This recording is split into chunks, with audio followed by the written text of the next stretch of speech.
ఎలా అమ్మా ఎలా నమ్మేసారు ఇతన్ని?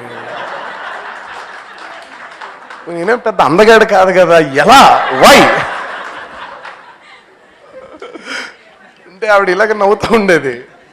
ఏమో మరి, అంటే ప్రేమ గుడ్డిది అనేది బహుశా ఇదేనేమో. లవ్ మ్యారేజ్ అందుకే ప్రేమ గుడ్డిదన్నా. లవ్ మ్యారేజ్ అది కూడా. ఈ మాయ పేరేంటి ఆ మాయ పేరేంటో.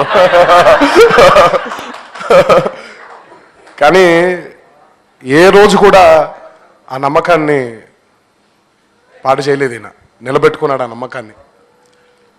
వాళ్ళిద్దరూ వాళ్ళ ప్రేమకి నిదర్శనం వీళ్ళిద్దరు.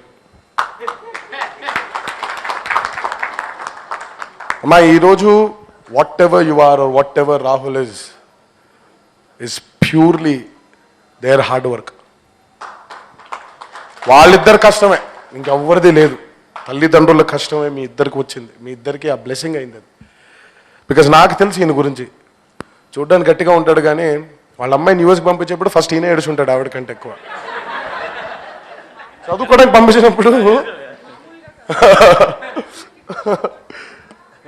నాకు గుర్తుండి ఈ రోజు వరకు ఎంత అపురూపంగా వాళ్ళిద్దరిని చూసుకున్నాడో నాకు తెలుసు వాళ్ళిద్దరు.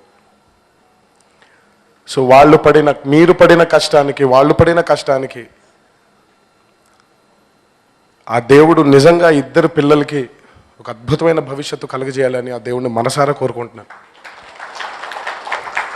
నాన్న నీకు ఇండస్ట్రీలో ఏ ఇన్స్పిరేషన్ అక్కర్లేదు. Your father is an inspiration.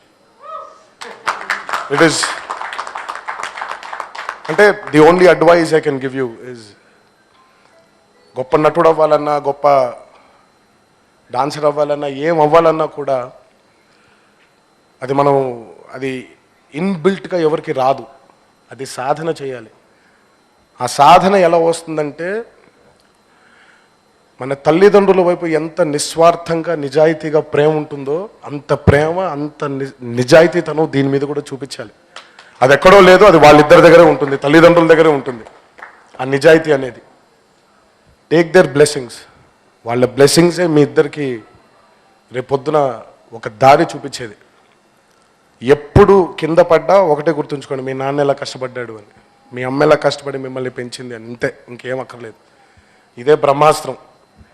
So don't let them down. మనం చేసే ప్రతి ప్రయత్నం సక్సెస్ అవ్వాల్సిన అవసరం లేదు. మనం చేసే ప్రతి పని వెంటనే సక్సెస్ అవ్వాల్సిన పని లేదు, అవసరం లేదు. అది అవుతుంది, it will take its time. కానీ వాళ్ళ మీద మీ ప్రేమ ఉన్నంత కాలం వాళ్ళిద్దరి ప్రేమే మీకు శ్రీరామ రక్ష. So wish you all the best Rahul. I wish you all the best అమ్మా. This is just the beginning. మీరు ఇంకెన్నెన్నో మెట్లు ఎక్కాలని, ఇంకెన్నెన్నో సక్సెస్ఫుల్ మెట్లు ఎక్కాలని ఆ దేవుడిని మనసారా కోరుకుంటున్నాను.